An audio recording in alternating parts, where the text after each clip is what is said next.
ये जो मेरी भाभी हैं वो कह रही हैं कि जो दारौट चैनल है वो मेरे पास है, मतलब ऐसे मैंने तो दे दिया है, अब आपने लिया नहीं है, मतलब मेरे को बोल रही हैं डायरेक्टली कि मैंने दे दिया है, अंशु ने लिया नहीं है, तो फिर वो किसके पास है, वो गया कहाँ।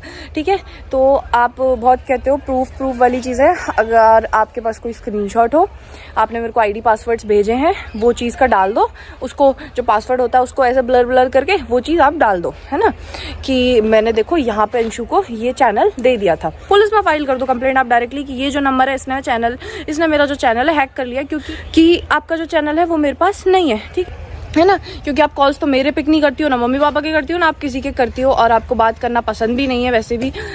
और एक और चीज़ भाभी, कि आपको यही चीज़ लगती है कि सब लोग मतलब ऐसे पैसे के पीछे भाग रहे हैं, और मतलब आपका जो हक है वो सब लोग छीन रहे हैं। तो एक चीज़ बता दूं, लीगली जो सारी चीज़ें होती हैं वो आपको ही मिलेंगी। आप खुद अपने मुंह से मना कर रहे हो कि मैं नहीं मिल सकती, मैं नहीं मिलूंगी, और उसके बाद फिर कह रहे हो कि हमसे मिलने नहीं आए, हमसे मम्मी पापा मिलने नहीं आए, हमारे साथ रहे नहीं, ऐसा नहीं किया। तो पर आप लोग देख नहीं रहे हो, मौसा जी ने अपनी वीडियो में कमेंट लगाया, अंशु मतलब वो बच्ची है, उसको सिखा रहे हैं कि देख वो तेरी मेहनत थी दारौट, देख तूने उस पे काम किया। Welcome back to our new videos. तो आज की इस वीडियो में हम बात कर रहे हैं अंशु जी की, और अंशु जी ने एक रिप्लाई वीडियो बनाई है जिसमें उन्होंने जो भी इल्ज़ाम उन पे लगाए गए थे उनकी भाभी के द्वारा, या उनकी भाभी ने जो भी इन पे इल्ज़ाम लगाए थे, एलिगेशंस लगाए थे सपना जी ने, उन सभी का उन्होंने एक एक करके जवाब दिया है। उन्होंने बताया है कि जो उनकी भाभी सपना जी बता रही हैं वो सब आधा सच है, और जो असली सच है वो पूरी तरह से नहीं बता रही हैं। पहली चीज़ तो उन्होंने कहा कि सपना भाभी जो कहती रहती हैं कि सब लोग पैसे के लिए कर रहे हैं, प्रॉपर्टी के लिए कर रहे हैं, तो उनको लगता है कि सभी लोग पैसे प्रॉपर्टी के लिए सब चीज़ें कर रहे हैं, बट ऐसा नहीं है।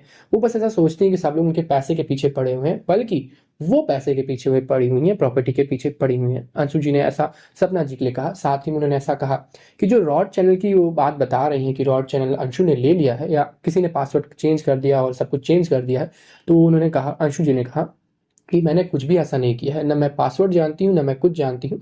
अगर सपना जी कह रही हैं कि किसी ने ले लिया है पासवर्ड या किसी ने कुछ कर दिया है, वो सिंपली पुलिस केस कर दें। अगर उनको इतना ही लग रहा है किसी ने ले लिया है, क्योंकि उन्होंने कहा, अंशु जी ने कहा कि मैंने ये चैनल नहीं लिया है, ना मैं इसका पासवर्ड जानती हूँ, और सपना जी केस कर दें, पुलिस केस कर दें, मुझे कोई डर नहीं है किसी भी चीज़ का। तो कॉन्फिडेंस वो बता रही थी कि मेरे अंदर कॉन्फिडेंस है कि मैंने कुछ भी नहीं लिया, ना मैंने कुछ गलत किया। साथ ही में अंशु जी ने कहा सपना जी के लिए कि जो ये बात बता रही है कि तुम शिवी से रिलेशन रख रही हो, शिवी से मतलब रख रही हो, मेरा तुमसे झगड़ा हुआ है, तो उन्होंने कहा साफ साफ कि जो बात वो बताती हैं, शिवी के साथ उनका लड़ाई हुई थी, उनके पति ने उन्हें गाली दी थी, वो बहुत पहले की बात बता रही हैं, वो बहुत पहले की कंट्रोवर्सी थी, उसके बाद उन लोगों के बीच सब कुछ नॉर्मल भी हो गया था। वो उन्होंने बस इसलिए किया कि वो कंट्रोवर्सी चाहती थी, वो अपने व्यूज़ चाहती थी, इसीलिए उन्होंने ऐसा किया कि उनके व्यूज़ बढ़े और कंट्रोवर्सी बढ़े। ये बहुत पहले का मैटर या बात थी। सो ये सब कई सारे इल्ज़ाम अंशु जी ने सपना के ऊपर लगाए, और इसको देखते हुए कई सारे कमेंट्स की अलग अलग प्रतिक्रिया भी उनके यूट्यूब चैनल के नीचे, उनकी वीडियो के नीचे आ रही थी। आपकी क्या प्रतिक्रिया है, प्लीज़ हमें बताइएगा। आज की वीडियो के लिए बस इतना ही। Thanks for